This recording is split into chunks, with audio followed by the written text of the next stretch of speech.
Continuando a falar sobre o jejum. Nós tivemos a oportunidade de ver que o jejum nos leva a colocar Deus no lugar supremo dele, no lugar de honra das nossas vidas. Mas nós vamos ver o que nós também demonstramos ao Senhor, um desejo ardente de estar na presença dele. E ainda, um terceiro ponto a ser analisado é a persistência. Já falamos anteriormente, examinando o texto de Mateus 6, da oração e do jejum, que o Senhor olha para nós e vê o nosso coração. Assim sendo, nós vamos ver que o jejuar foi extremamente importante quando houve aquela situação onde Esther estava precisando tomar uma decisão e entrar na presença do rei. Aquilo foi uma situação bastante severa e bastante grave, onde o jejum foi extremamente importante para quebrar as barreiras, e isso Deus faz através do jejum mesmo. Estou aqui me lembrando da palavra do Senhor, quando Ele mesmo disse, quando tentaram os discípulos expulsar um demônio e não conseguiram, e eles perguntaram a Cristo Jesus, por que nós não conseguimos expulsá-lo? O Senhor Jesus disse, essa casta só sai com jejum e oração. Sim. Porque é o domínio da carne, é a aproximação do Espírito, é a comunhão com o Pai, é o que? Render-se à vontade de Deus, né? Mas nós vamos ver o que? Que alguém podia perguntar, né? Mas como eu faço? Como foi no passado e como é o jejum agora? Todas as vezes que o Senhor fazia uma convocação de jejum, o Senhor pedia para que se abstivessem das relações sexuais, sim? Isso é importante porque não deixa de ser um prazer da carne, né? E isso também deve ser feito, aí você podia me perguntar, isso pode ser feito e deve ser feito de preferência, lá em 1 Coríntios, no capítulo 7, quando o Senhor fala do casamento, o Senhor fala para que nós não podemos e não devemos nos separar, a não ser em consentimento mútuo para a oração. E depois o que? Se ajuntar de novo. Então é uma recomendação importante que, por exemplo, você, casada, tem o Senhor na sua vida, ou você casado tem o Senhor na sua vida, e sua esposa ou seu marido não são servos do Senhor. Você pode estabelecer isso conversando com seu marido, com a sua esposa, acerca o quê? De realmente respeitarem esse momento e em consentimento mútuo estar o que? Se separando para o jejum e para a oração, ok? Isso é um ponto também a ser considerado. Mas eu gostaria de levar em conta que o jejum não é só para a gente obter, né, o que nós queremos, de jeito nenhum. Volto a repensar isso aqui. Na realidade, nós vamos ver que o jejum é um meio pelo qual Deus consegue de nós o que Ele quer conosco. E dessa forma, nós vamos ver que existem propósitos que são secundários, né? Que nós poderíamos chamar assim de propósitos secundários do jejum. O que seriam esses propósitos secundários? Que você, durante o seu período de jejum, coloca como motivo ou é a razão pela qual você também, além de buscar a presença de Deus e a sua vontade na sua vida, também pode ter outros propósitos associados. E vamos citar alguns deles. A questão da consagração. Em Levítico 11:44 diz assim a palavra: Eu sou o Senhor vosso Deus.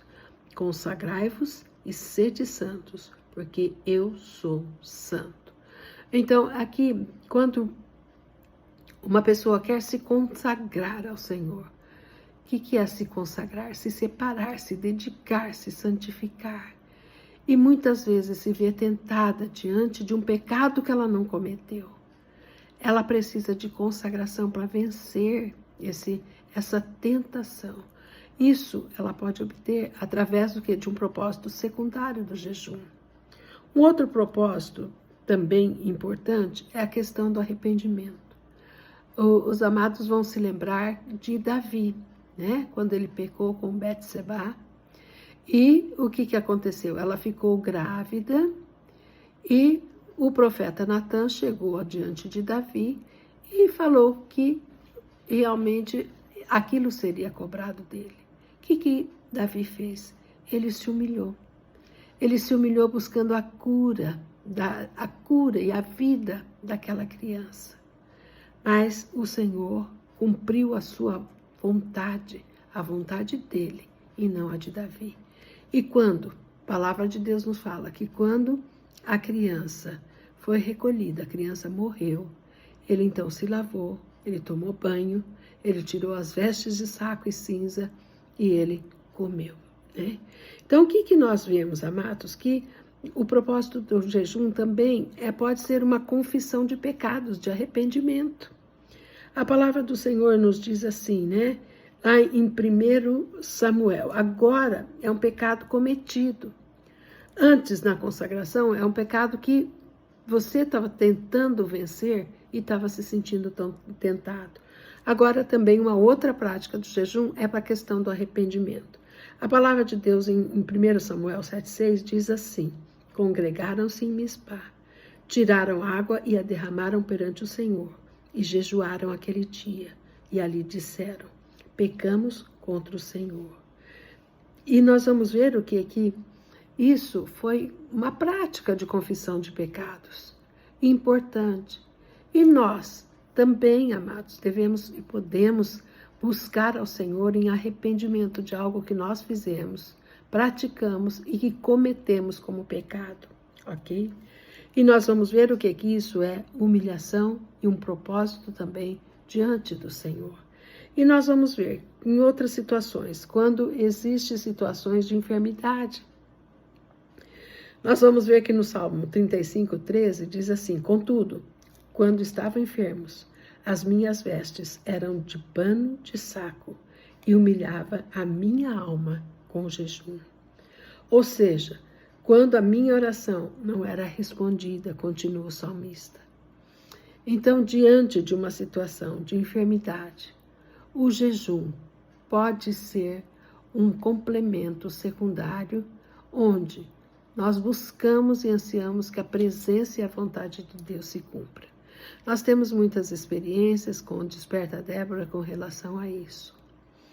Experiências em que nós buscamos ao Senhor, não só com oração, mas também com jejum, em que nós vimos Deus levantar do leito de enfermidade, e outras vezes nós também vimos o Senhor recolher a pessoa. Por quê? A vontade é soberana do Senhor. Uma coisa eu sempre entendo e digo: a nós compete orar, ao Senhor a fazer, sim ou não. É com o Senhor, é de novo nós nos submetermos à perfeita vontade de Deus. Amém? E outra causa para nós jejuarmos é a questão de intercessão, né? O ministério de intercessão deve ser regido por prática de jejum. Por quê? A intercessão é nós nos colocarmos na brecha por uma outra pessoa. E nós vamos ver o que isso é importante e que quebra julgos na vida da outra pessoa. E aí entra essa prática como uma das nossas armas de guerra, jejum e oração. E a palavra do Senhor nos diz em Joel 2,15: tocai a trombeta em Sião, santificai um jejum, proclamai um dia de assembleia solene. Então a prática do jejum pode ser e deve ser algo complementar na nossa vida, substancial, onde nós devemos ter uma prática semanal de jejum diante do Senhor, para que nós possamos nos consagrar, confessar os nossos pecados, em arrependimento, nos humilharmos diante do Senhor, intercedermos por outros, né? Isso é extremamente importante. Nós estamos aí diante de tantas situações, tantas vidas que necessitam, e nós vamos ver o que se hoje nós estamos aqui, se você e eu estamos aqui, é porque um dia alguém orou por nós, para que nós chegássemos à presença do Senhor e fôssemos salvos e tivéssemos uma novidade de vida.